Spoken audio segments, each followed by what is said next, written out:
Hai guys, selamat datang kembali di acara kita di SOS, Sesi Obrol Santai bersama aku, Dr. Grace. Nah, hari ini aku kedatangan orang yang sebenarnya udah ditunggu-tunggu sejak lama dan request teman-teman semua di rumah, yaitu Dr. Hits. Kita salah satu dokter favorit di Rumah Sakit Pantai Wilasa Citarum, yaitu Dr. Yuda Manggala, spesialis ortopedi dan traumatologi. Konsultan, selamat siang dokter. Selamat siang. Apa kabar dokter? Baik banget. Ini sebenarnya nggak cuma teman-teman di rumah aja yang nunggu kehadiran kedatangan dokter di sini. Saya juga salah satunya dok. Masa sih? Iya bener, karena sebagai apa ya, saya kan juga jaga depan ya dok, jaga IGD, jaga poli, pasien-pasien orto, pasien tulang itu banyak banget, dan untuk apa ya, konsultasi, untuk edukasi kadang itu sulit. Nah makanya kedatangan dokter itu penting kayaknya di sini, karena banyak keluhan dan pengobatan di luar yang sebenarnya juga plus minus untuk kita para dokter-dokter di sini gitu. Iya. Mungkin dokter mau sharing dulu tentang Apa ya? Jadi untuk kasus-kasus ortopedi pagi hari ini kita akan membahas terutamanya di bidang saya, yaitu di bidang kaki dan pergelangan kaki ya. Jadi kasusnya memang cukup banyak, terutama adalah cedera olahraga, bisa juga trauma karena kecelakaan, atau bahkan degeneratif pada kasus-kasus pasien usia lanjut. Yang biasanya yang terkenal itu kan pengapuran. Pengapuran itu nggak cuma di lutut, tapi ada juga di ankle, ada juga di tempat lain bahu, ada juga di panggul. Nah, pada pagi hari ini saya akan membahasnya di kasus kaki dan pergelangan kaki. Untuk kasus ortopedi di kaki dan pergelangan kaki memang sangat banyak dan terlihat seperti mudah, tapi sebenarnya susah sekali dalam artian kita tuh kadang-kadang bingung, ini tuh sakitnya apa ya, nyerinya di kaki sebelah sini, minggu depan pindah di sebelah sini, kemudian bulan berikutnya nggak kontrol, rasanya hilang, ternyata malah makin nggak bisa jalan. bener-bener dong. Ya kan? Nanti datangnya udah pas sudah parah. Jadi kenapa sih kaki, pergelangan kaki agak berbeda dibanding yang lain? Karena letaknya pertama jauh dari jantung, sehingga penyembuhannya akan cenderung lebih lama dan healing pada suatu luka akan cenderung lebih buruk dibandingkan tempat lain. Kemudian yang kedua, di daerah ankle itu tidak ada otot yang melingkupi ankle. Jadi otot itu adanya ada di pedis, ada di kaki, ada di foot, ada, tapi di ankle itu nggak ada, adanya tendon yang melewati ankle, sehingga vaskularisasi atau perdarahannya cukup buruk. Itu yang membuat kita jadi susah untuk melakukan treatment. Nyerinya berkepanjangan, kemudian pasien-pasien juga mengeluhkan hal yang berubah-ubah setiap kontrol. Jadi hal seperti itu kita harus evaluasi ke pasien. Pada kasus-kasus trauma misalkan ada pasien habis olahraga jatuh, kemudian ada suatu nyeri di bagian kaki. Ciri khasnya pada ankle, pasien pasti akan mengeluhkan bengkak. Jadi kalau bengkak kita bisa meriksa apa? Susah. Yang kita lakukan seperti kita menerapi bengkak di tempat lain, yaitu kita kompres es dulu, kita biarkan dulu, kita nggak bisa melakukan manuver untuk melakukan pemeriksaan kaki karena kondisinya masih bengkak banget. Kita tahu ini ligamen yang putus apa, ada urat yang putus apa, kita tidak bisa tentukan saat itu, kecuali memang tendon besar seperti tendon tumit atau Achilles kita bisa lakukan, tapi selain itu kita susah karena kita harus meredakan nyerinya dulu.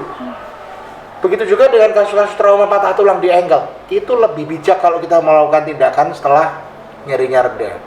Terus diapain dok sampai nyerinya reda? Bisa dikasih obat, ya seperti penanganan kasus-kasus cedera pada awalnya, yaitu setelah ABC selesai kita lakukan rest, ice, compression, elevation. Gitu. Oke. Kalau misalnya selama ini nih dok, pasien-pasien yang datang ke dokter, pernah nggak mereka melakukan treatment sebelum ketemu sama dokter? Banyak itu dok yang ingin saya tanyakan. Banyak banget. Jadi gini, banyak orang-orang yang memang berkepentingan dalam artian gini ya.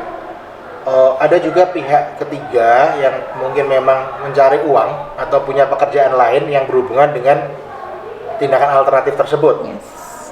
Misalkan dipijet.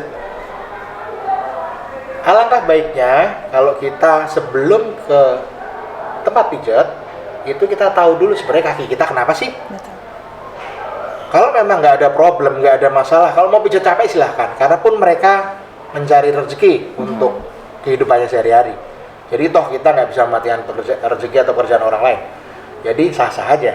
Tapi kalau ada kasus kejadian trauma di pergelangan kaki dan di ronsen ternyata ada masalah, ya kalau dipijat malah makin sakit. Karena saat dipijat mungkin ada sensasi enak. Karena seperti di bidang kedokteran itu udah dijelaskan bahwa saat dipijat endorfin akan rilis, lepas, rasa enak. Tapi setelah itu reaksi inflamasi terjadi, nyerinya makin menjadi. Itu yang menjadi pasien makin nggak betah, makin nyeri dari sebelumnya dan datang ke poli saya gitu. Nah, beberapa kali ya dok, saya jaga di depan di GD ada trauma pada kaki, pada ankle, dimanapun itu. Dan mereka itu melakukan pengobatan di alternatif kayak tadi dokter ceritakan. Nah, mungkin dokter mau cerita nih, kira-kira apa yang bisa terjadi seandainya misalnya fraktur atau patah tulang atau retak dan mereka bawa ke alternatif. Efeknya yang bisa terjadi apa biar teman-teman di rumah tahu gitu, Dok. Sebelum dibawa ke sana, seharusnya melakukan konsultasi dulu. Jadi gini, setiap kasus trauma, kasus patah tulang umumnya, kalau kurang dari 24 jam dapat penanganan medis yang tepat, yaitu ditangani oleh dokter ortopedi, mau dokter ortopedi umum atau ahli kaki pergelangan kaki, no problem, sama aja, itu akan bisa mengembalikan fungsinya mendekati 100%. Begitu juga semakin telat waktunya, lebih dari 24 jam sampai 32 jam, lebih dari 32 jam sampai 48 jam, lebih 48 jam sampai seminggu, itu persentase fungsinya akan semakin turun. Jadi akan semakin tidak berfungsi. Kalau banyak pasien-pasien saya di poli saya jelasin, patah tulang, nah ini yang patut didengerin baik-baik nih buat para pendengar. Kalau nggak diobatin, nggak ke dokter ortopedi, nggak dipijat, patah tulang kalau dibiarin pada orang-orang yang muda yang penyembuhannya masih bagus, itu nyambung sendiri loh. Bukan karena dokternya hebat atau dukun pijatnya jagoan.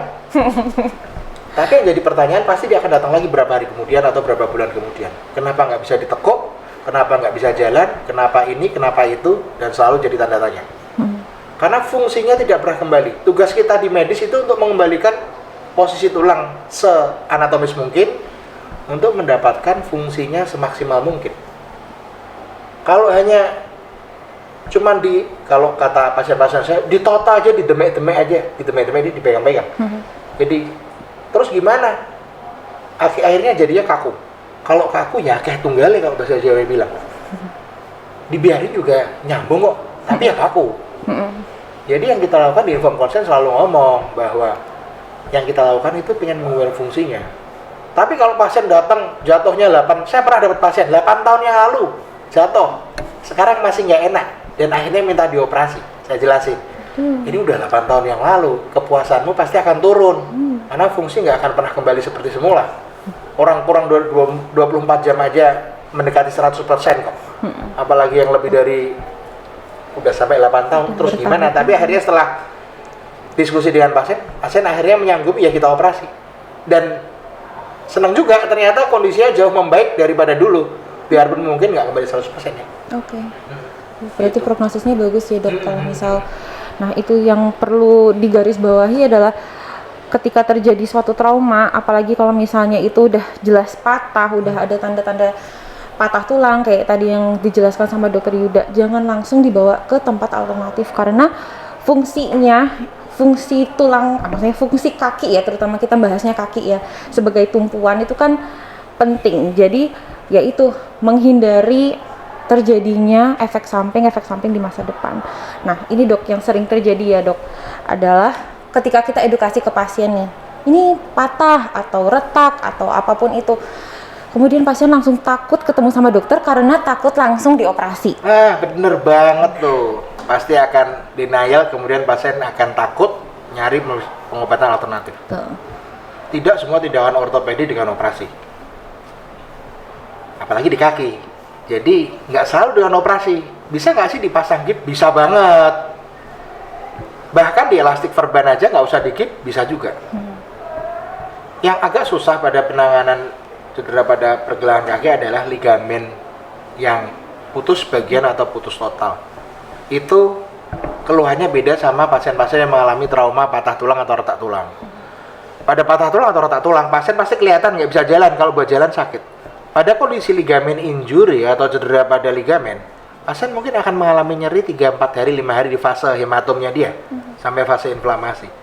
Setelah itu pasien akan berkurang nyerinya.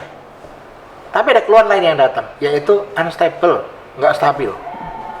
Pergelangan kakinya rasanya pokoknya nggak enak dok, tapi nggak nyeri. Rasanya nggak nyaman, tapi nggak nyeri. Itulah yang kita lakukan tindakan di situ. Terus tindakannya apa? Tindakannya kita lakukan penjahitan ligamen. Tapi pertamanya apakah langsung operasi? Nggak juga. Tetap kita pasang gip dulu. Kembali ke rumus sebelumnya, yaitu untuk meredakan bengkaknya dulu. Gitu. Berarti melalui proses dulu ya dok, nggak yang hari ini mereka datang harus operasi hari ini Enggak juga dong. gitu, nggak selalu seperti itu. Kita ya akan prosesnya. evaluasi bertahap. Karena di kaki pergelangan kaki seperti yang saya bilang, vaskularisasinya kurang baik, jadi jangan gegabah untuk langsung melakukan tindakan operasi. Jadi calm and down. Oke. Kalau misalnya nih dok, pasiennya nurut, saya nggak deh ke alternatif, tapi kalau untuk operasi mau mikir-mikir dulu kayak gitu, boleh nggak dok? Boleh, Boleh ya. boleh. Gini, Walaupun di dalam time frame jangka waktunya yang tadi dokter jelasin nggak nyesuaiin, tapi seandainya pasiennya mau berpikir dulu, mau matengin diri Boleh, dulu, boleh. itu boleh kan Boleh, dok? Nggak boleh. langsung harus. boleh kecuali kasusnya memang patah tulang terbuka ya. Ya, oke. Kalau patah tulang tertutup atau cedera ligamen yang lain, malah kita menyarankan untuk nanti dulu biar bengkaknya reda dulu. Mungkin dokter mau sharing bedanya kalau misalnya dia terbuka atau tertutup itu gimana? Jadi misalnya teman-teman di rumah tahu maksudnya seandainya ada patah tulang yang terbuka harus dilakukan operasi segera, mereka tuh nggak yang kayak kaget. Nah iyalah, kalau patah tulang terbuka, tulangnya kelihatan nembus kulit, itu harus melakukan tindakan emergensi ya. Di bahasa medisnya namanya sito. Karena expose dengan udara luar akan meningkatkan risiko infeksi. Kita ada waktu golden periodnya untuk penanganan itu. Jadi lebih baik kurang dari 6 jam. Kalau lebih dari itu risiko infeksinya tinggi. Beda dengan patah tulang tertutup. Kalau patah tulang tertutup kita masih ada tempat untuk menunggu sampai swellingnya subside. Jadi supaya apa? Supaya healing jaringan atau kulitnya lebih bagus. Karena kalau bengkak kita lakukan insisi, nanti kita jahit, di situ healingnya kurang baik, malah jadi infeksi. Yang terjadi, ya gara-gara diinfeksi jadi gini, nggak enak juga kan. Betul. Terus sering banget terjadi juga sih dok, kadang pasien merasa ketika open ya, bila harus dilakukan operasi segera, kadang takut. Maksudnya kenapa harus tiba-tiba dilakukan seperti ini? Alhasil jahit situasional terus pulang, kayak gitu. Satu lagi, ada term tadi jahit situasional. Sebenarnya tidak ada di dunia medis, apalagi di ortopedi yang dinamakan jahit situasional. Jadi nggak ada tuh jahit situasional. Saya udah tanyakan sana sini. Jadi setiap ada luka apa yang dilakukan? Balut tekan aja udah. Karena kita akan menjaga soft tissue atau kulit atau lemak atau jaringan lunak apapun semaksimal mungkin. Karena kalau kita jahit, yang terjadi adalah rusak soft tissue di bagian pinggirnya. Kita refreshing, makin habis kulitnya. Makanya di term di ortopedi di dunia trauma, jahit situasional itu nggak ada. Oh iya. Jadi cukup kita balut tekan, kita tangguhkan balut tekan, profilaksis, kontrol perdarahannya. Konsul DPJP. Oke. Ilmu baru juga untuk saya ini. Sebenarnya dari dulu loh. Oh Cuma iya, Dok. mungkin kita Masih nggak ada yang tetap. tahu. Oh iya. Tetap berprinsip Waktu saya ilmu pendidikan lalu. di Bandung, baru tahu saya bahwa ternyata nggak ada jahit situasional. Mau open atau nggak usah dijahit situasional, nggak ada istilah kalimat situasional hecting itu nggak ada di textbook bahasa Inggris di luar negeri itu nggak ada. Hei, tuh buat teman-teman dokter, kita belajar hal yang baru hari ini. Saya selalu jelasin kok ke teman-teman di di mana saya berpraktek. Oh iya ya dok. Nggak ada term itu. Baru tahu. Nggak ada situational hecting, apaan tuh? Nanti kita memulai menerapkan itu di GD kita sini juga ya dokter. Cuman nggak sempat-sempat ngomong ya. Iya. Jarang ketemu sama dokter Yuda karena dokter Yuda kayaknya banyak pasiennya. Puji Tuhan sih. Ya, ada pasien di mana kita tangani, ya ada pasien ya di sini. Tapi enggak sih, selalu ada aja pasien yang mau minta tolong, ya kita bantu tolong. Intinya kalau ada pasien ya problemnya apa, kita dengerin, kita bantu pecahkan masalahnya. Setiap pasien yang datang, keluhan nyerinya pasti akan beda-beda. Kita harus pastikan nyerinya ini, ya kita juga bisa ngomong nyerinya ini tajam atau tumpul, penting buat kasus-kasus yang mengelola, dokter-dokter yang mengelola nyeri. Karena kasus-kasus nyeri yang tajam artinya kemungkinan besar ada neuropati atau saraf. Kalau kasus yang tumpul kemungkinan adalah di muscle atau otot atau daerah sendi. Jadi kita bisa tahu lebih tepat. Problemnya apa aja sih di ankle? Banyak, ada yang terkenal calcaneus spur atau plantar fasciitis. Itu paling terkenal. Kalau jalan bangun pagi kayak jalan di atas duri, Dok. Itu. Yang kedua, ada tarsal tunnel syndrome, nyeri di bagian sisi dalam dari pergelangan kaki. Yang ketiga, flat foot. Flat foot itu sebenarnya variasi normal, bukan suatu kecacatan. Jadi arcus longitudinal dari telapak kakinya turun atau menghilang. Itu buat jalan biasanya pasien nyeri. Terus gimana? Harus operasi nggak? Nggak juga. Fisioterapi. Jadi nggak semua dengan operasi yang tadi seperti dokter Chris bilang. Ya kan salah satunya contoh kasus itu. Yang pasien banyak di poli apa? Pada kasus kaki pergelangan kaki paling banyak tetap nomor 1 plantar fasciitis. Nomor 2 baru trauma pada kaki pergelangan kaki. Pada kaki agak berbeda dibanding yang lain. Karena misalkan kita bandingkan dengan tangan. Kaki itu, kalau tangan semua jari ada fungsinya, di kaki pun juga. Tapi yang paling fungsinya memegang peran penting adalah di tripod, yaitu di jempol, kelingking, dan di tumit. Itu sebagai tumpuan dari manusia untuk berdiri. Saat ada satu bagian yang retak sedikit aja, dia nggak akan bisa jalan. Jari satu, kelingking, jempol, kelingking, dan tumit itu persentasenya besar.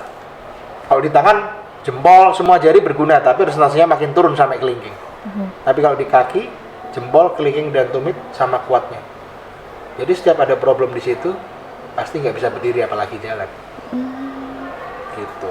Jadi yang kita usahakan adalah tripod itu harus selalu terjamin struktur integritasnya supaya bisa jalan. Oke, kita banyak belajar ya hari ini, terutama aku sih. Masa sih? Iya, bener. Sharing sama Dokter Yuda ini banyak ada ilmunya beneran. Nah, terutama untuk pasien-pasien yang tadi ya Dok, yang banyak mau konsul sama dokter, aku ingetin lagi, sekali lagi bahwa tidak ada pemaksaan untuk hari itu konsul sama Dokter Yuda langsung dipaksa hari itu untuk operasi, bener ya Dok? Dong, teman-teman dokter di GD aja, konsul aja, nggak harus operasi. Nah itu. Tak bantu jawab dong. Jangan langsung takut, sering banget kok aku konsul sama Dokter Yuda, Dokter Yuda kontrol lewat poli, nggak apa-apa, kayak gitu, nggak masalah. Pasti tak jawab, karena saya pernah jadi dokter IGD juga. Jadi, aduh takut konsul nih, nanti udah konsul pasnya nggak jadi masuk, dokternya ngambek. Kagak lah, zaman udah berubah, nggak kayak begitu-begitu lagi. Nah itu, kita harus banyak belajar juga sih ya Dok, dari dokter, dan pasien-pasien juga yang mau konsul sama Dokter Yuda juga jangan takut, karena nggak semua kasus ternyata harus dilakukan operasi kayak gitu. Yang sering banget dikeluhin sama pasien-pasien di rumah itu harus langsung operasi, mending langsung pijet sekali sehari, besoknya bisa beraktivitas. Ternyata tidak segampang itu, karena long termnya bisa terjadi komplikasi-komplikasi yang tadi dijelaskan sama Dokter Yuda, seperti itu. Gitu. Betul. Tertarik nggak jadi ortoped? Oh dulu banget sih Dok, tertarik banget sih waktu koas, bener. Tapi itu ada tuh dokter yang magang ortopedi. Oh iya tuh Dok. Lagi sama saya. Menarik. Magang di sini. Oh iya Dok. Nah kapan-kapan nanti kalau aku mau ngambil ortopedi, aku nyari dokter ya. Amit-amit terjadi sesuatu yang terjadi pada kakiku, aku juga konsul sama dokter ya. Oke. Nah teman-teman di rumah yang punya keluhan kaki, ankle, apapun itu yang bermasalah pada tulang, boleh banget konsul sama Dokter Yuda.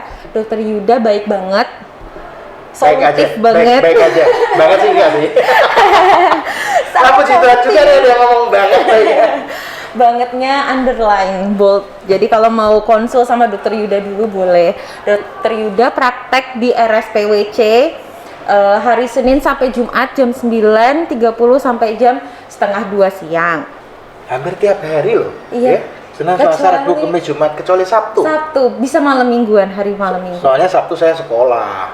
Oh, tuh. Ada kuliah Udah lagi. pintar, masih sekolah lagi, emang luar biasa. Nanti kalau misalnya mau konsul dulu boleh, tidak ada pemaksaan dari Dokter Yuda untuk langsung masuk ruang operasi, nggak usah takut sama Dokter Yuda. Aku aja tadi takut sama Dokter Yuda, ini udah Masa sih? takut lagi, enggak dok.